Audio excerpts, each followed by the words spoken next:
بسم الله الرحمن الرحيم والحمد لله رب العالمين والصلاة والسلام على سيد المرسلين.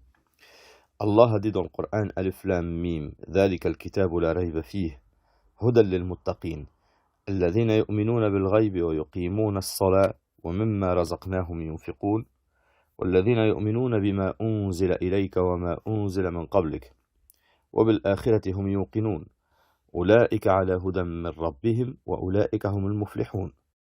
Dans une traduction rapprochée en français, Allah il dit Alif Lam Mim, voici le livre au sujet duquel il n'y a aucun doute.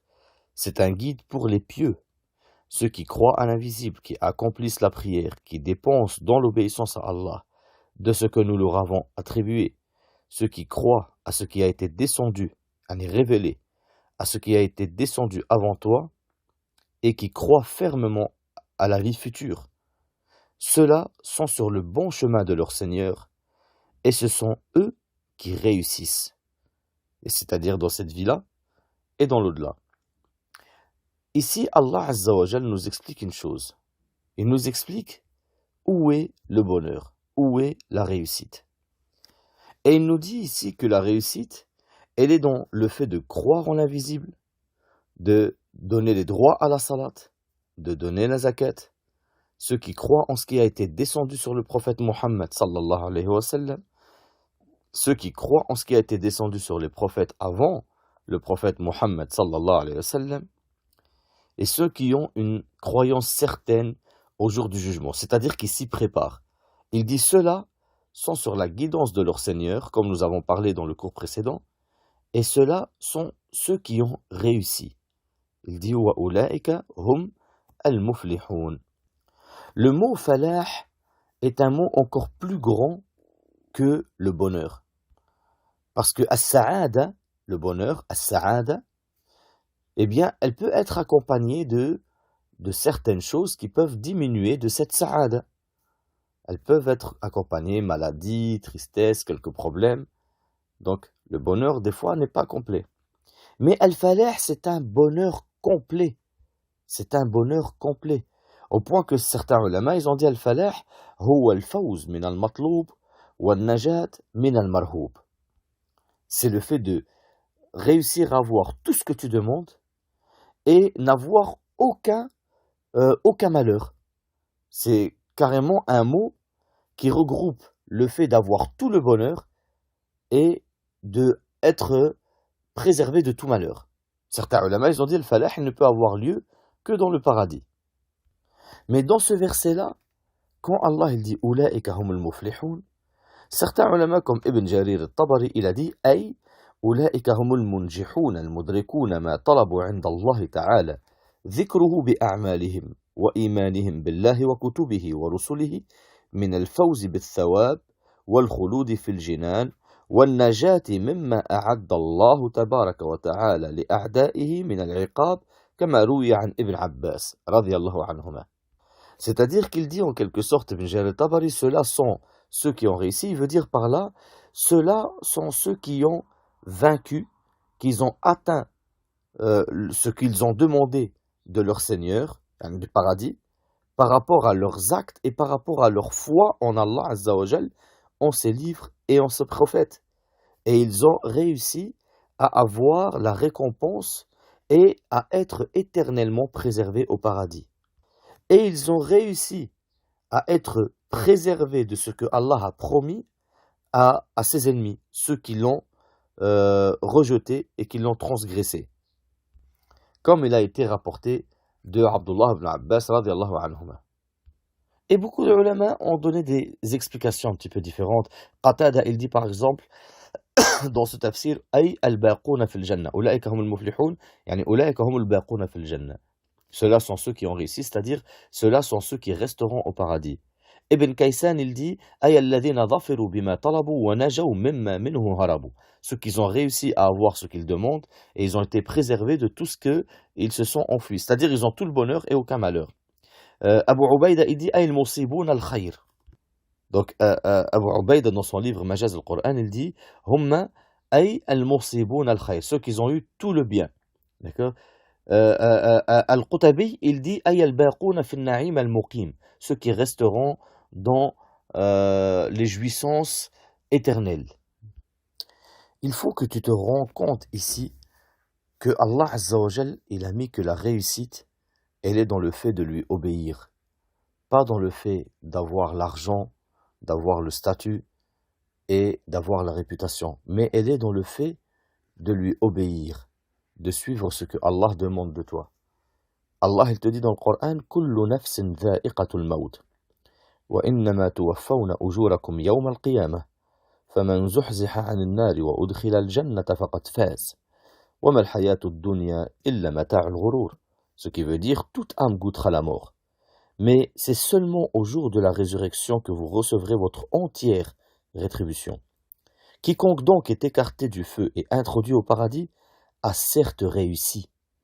Et la vie présente n'est qu'un objet de jouissance trompeuse. Allah te montre que la réussite, elle est dans le fait de suivre ce que Allah t'a ordonné. Il te montre le chemin du bonheur et il te montre le chemin du malheur. Le chemin du bonheur, c'est le fait de suivre Allah Azza wa Jal.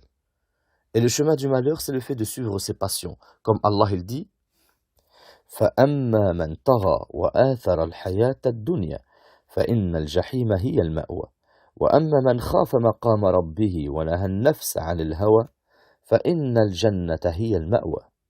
Ce qui veut dire, quant à celui qui aura dépassé les limites, qui transgresse Allah, et aura préféré la vie présente, alors l'enfer sera son refuge. Et pour celui qui aura redouté de comparaître devant son Seigneur et préserver son âme de la passion, le paradis alors sera son refuge. Sache que Allah Azza wa Jal te montre le chemin de la réussite. Et il te dit que le chemin de la réussite, c'est le fait de suivre Allah. Allah aussi te dit dans le Coran, où est le chemin du bonheur et où est le chemin du malheur? Dans plusieurs versets, comme on a cité. Dans un autre verset, Allah il dit, فَإِمَّا يَأْتِيَنَّكُمْ مِنِّي هُدًى فَمَنْ تَبِعَ هُدَايَ فَلَا يَضِلُّ وَلَا يَشْقَى وَمَنْ أَعْرَضَ عَنْ ذِكْرِي فَإِنَّ لَهُ مَعِيشَةً ضَنْكًا وَنَحْشُرُهُ يَوْمَ الْقِيَامَةِ أَعْمَى. Jusqu'à la fin du verset. C'est-à-dire que Allah Azza wa Jal nous dit, va venir vers vous ma guidance. Puis si jamais un guide vient, un prophète vient de ma part, quiconque suit mon guide ne s'égarera pas et ne sera pas malheureux. Si tu suis le Coran et la Sunna, tu ne seras pas égaré et tu ne seras pas malheureux. Le verset d'après, il te dit, et quiconque se détourne de mon rappel mènera certes une vie pleine de gêne. Et le jour de la résurrection, nous l'amènerons aveugle au rassemblement. C'est-à-dire que Allah ici te montre le chemin du bonheur et le chemin du malheur. Et dans tout le Coran, il te montre que le chemin du bonheur, c'est l'obéissance à Allah. C'est la foi en Allah, la foi en son prophète, la foi en ses livres, la foi en tous ses prophètes. C'est le fait de se préparer pour le jour du jugement. C'est iqamat as-salat, le fait de donner le droit à la salat. C'est ita az-zakat. Et dans d'autres choses aussi, Allah nous parle c'est quoi le bonheur, ainsi que son prophète, sallallahu alayhi wa sallam. Et subhanallah, à chaque fois que Allah il dit a réussi dans le Coran, eh bien il parle des croyants qui évitent les péchés.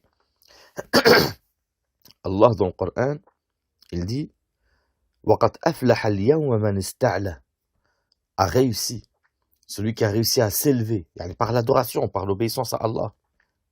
Allah il dit قَدْ أَفْلَحَ الْمُؤْمِنُونَ, ont réussi les croyants, pas les kafrs, pas les riches, pas les connus, les croyants. Il dit dans un autre verset قَدْ أَفْلَحَ مَنْ تَزَكَّى, dans un autre قَدْ أَفْلَحَ مَنْ زَكَّاهَا, ça veut dire a réussi celui qui a purifié son âme, c'est-à-dire qu'il l'a purifié par le fait de ne pas faire les péchés, de s'éloigner des péchés. Et attention à une chose, attention aux frères qui sont tombés dans le piège du shaitan et qui croient que les péchés, c'est seulement les péchés du corps, qui ne boit pas de l'alcool, qui ne vole pas, qui ne commet pas la fornication, mais par sa langue, il tombe dans la transgression jour et nuit, dans la médisance, dans le namim, dans le fait d'humilier ses frères, dans le fait de parler sur Allah sans science. dans le fait de mal parler à ses parents, dans le fait de mal parler à son mari ou à sa femme, dans le fait de mentir, dans le fait de rabaisser et d'humilier ses frères, dans le fait d'être une fitna par sa langue pour les gens. Méfiez-vous de cela, car le fait de purifier son âme par les péchés, c'est purifier son cœur, son corps et sa langue. Allah aussi te dit que tu dois faire en sorte que ta balance elle soit lourde en bonnes hasanat, en bonnes actions. Et il faut que tu considères que ta langue fait partie de tes actes. Abu Hurayrata radiyallahu anhu wa arda, il dit Man lam ya'ud akhlaqahu min dinih wa kalamuhu min amalihi hulika wa huwa la yash'ur. Celui qui ne considère pas que son comportement fait partie de sa religion et que sa parole fait partie de ses actes, il sera abîmé sans s'en apercevoir. Fais en sorte que ta balance soit lourde des bonnes actions par les bonnes paroles. La bonne parole va faire en sorte que tes actes soient bons et Allah te pardonne tes péchés par cette bonne parole. Et ceci, tu l'entends tous les vendredis. Quand l'imam il fait la khutbah, eh bien, il commence par réciter des versets au début. Et le troisième verset qu'il récite, c'est Ya ayyuhalladhina amanu taqullah wa qulu qawlan sadida yuslih lakum a'malukum wa yaghfir lakum dhunubakum. Ô vous les croyants, craignez Allah et parlez une parole droite. Al-qawl al-sadid, al-ulama ils ont dit huwa al-qawl al-mustaqim alladhi la i'wijaja fihi wa la inhiraf. C'est la parole droite qu'il n'y a c'est-à-dire ni grossièreté ni mensonge dedans. Il a dit dans ce cas-là, vos actes vont être bons, c'est-à-dire que tu vas avoir la science pour que tes actes soient bons et Allah va te pardonner tes péchés. Par conséquent, si tu veux être parmi ceux qui ont réussi, tu dois alourdir ta balance par les actes de bonté, par les actes d'adoration de ton cœur, de ton corps et de ta langue. Fais en sorte que ta balance soit lourde. Sache que Allah dans le Coran il dit Al-waznu yawma idin al-haq, faman thaqulat mawazinuhu fa ulaika hum al-muflihun. Celui que justement sa balance elle est lourde en hasanat, c'est ceux-là sont qui ont réussi. Et la meilleure des paroles, c'est La ilaha illallah. Et encore meilleure que cette parole, c'est que tu appelles à la parole de La ilaha illallah, que tu ordonnes le bien, que tu interdises le mal. Allah te dit dans le Coran وَلْتَكُمْ مِنْكُمْ أُمَّةٌ يَدْعُونَ إِلَى الْخَيْرِ وَيَأْمُرُونَ بِالْمَعْرُوفِ وَيَنْهَوْنَ عَنِ الْمُنْكَرِ وَأُولَئِكَ هُمُ الْمُفْلِحُونَ. Que soit parmi vous, c'est un ordre, que soit parmi vous un groupe, ils appellent au bien, ils ordonnent le bien et ils interdisent le mal, et c'est ceux-là, ceux qui auront réussi. Et si tu veux être parmi ceux qui ont réussi, eh bien quand on t'ordonne le bien et qu'on t'interdit le mal, quand on te dit attention, tu t'es trompé sur ça, tu dois accepter, tu ne dois pas rejeter. Allah ordonne qu'il y a un groupe qui appelle au bien, qui ordonne le bien, qui interdit le mal. Ceux-là ont réussi. Eh bien, les deuxièmes qui ont réussi, c'est ceux qui acceptent qu'on leur ordonne le bien, qui acceptent que ce qu'ils font c'est un mal et qui se repentent à Allah. Ceux-là aussi auront réussi. Yani ceux qui réussissent, c'est ceux qui appellent à Allah et ceux qui acceptent cet appel à Allah. Allah te dit dans le Coran إنما كان قول المؤمنين إذا دعوا إلى الله ورسوله ليحكم بينهم أن يقولوا سمعنا وأطعنا وأولئك هم المفلحون. C'est-à-dire que Allah ici dans le Coran, il te dit la seule parole des croyants quand on les appelle vers Allah et son messager pour que celui-ci juge parmi eux est de dire nous avons entendu et nous avons obéi. Et voilà ceux qui réussissent. Et cela aussi fait partie de la réussite que de donner à chacun son droit. Chacun tu lui donnes son droit. Sois juste dans ta parole, dans ton corps, dans tes actes et même dans ton argent. Donne à chacun son droit et tu réussiras. Allah te dit dans le Coran فَآتِ الْقُرْبَ حَقَّهُ وَالْمِسْكِينَ وَابْنَ السَّبِيلِ ذَلِكَ خَيْرٌ لِلَّذِينَ يُرِيدُونَ وَجْهَ اللَّهِ وَأُولَئِكَ هُمُ الْمُفْلِحُونَ. C'est-à-dire que Allah ici dans une traduction rapprochée te dit donne donc aux proches parents son dû, ainsi qu'aux pauvres et aux voyageurs en détresse. Cela est meilleur pour ceux qui recherchent la face d'Allah. Et ce sont eux qui réussissent. Allah te montre dans le Coran le chemin de la réussite. Comment peux-tu chercher la réussite? Dans la transgression d'Allah. Si tu veux réussir, tu veux être heureux, ouvre le Coran et tu vas trouver le mode d'emploi. Aussi un point très important, Allah t'appelle tous les jours à la réussite 5 fois par jour. Tous les jours. Tous les jours, Allah t'appelle à la réussite. Tous les jours, tu entends Hayya ala al-falah. Hayya ala al-salah, Hayya ala al-falah. Venez à la prière, venez à la réussite. Et combien de jours au Fajr, Allah t'appelle à la réussite et toi tu restes sous ta couverture. Et ensuite tu te réveilles, transgressant Allah, à chercher le bonheur en allant à l'encontre du Créateur du bonheur. Et j'insiste réellement sur ce point. Les frères, accrochez-vous à votre prière. Accrochez-vous à votre prière car elle est plus que importante. Et sachez que le prophète sallallahu alayhi wa sallam a dit Inna awwal ma yuhasab bihi al-abdu bi salatih, fa in salahat faqad aflaha wa anjah, wa in fasadat faqad khaba wa khasir. Yani le prophète sallallahu alayhi wa sallam il dit la première chose sur laquelle tu vas être jugé le jour du jugement, la salat. Si tu l'as bien fait, tu as réussi et tu as vaincu. Mais si tu l'as mal fait, tu as perdu et tu seras perdu. Tu seras abîmé, dans l'abîme. نسأل الله العظيم رب العرش العظيم أن يجعلنا من المفلحين وصل وسلم وبارك على سيد المرسلين والحمد لله رب العالمين.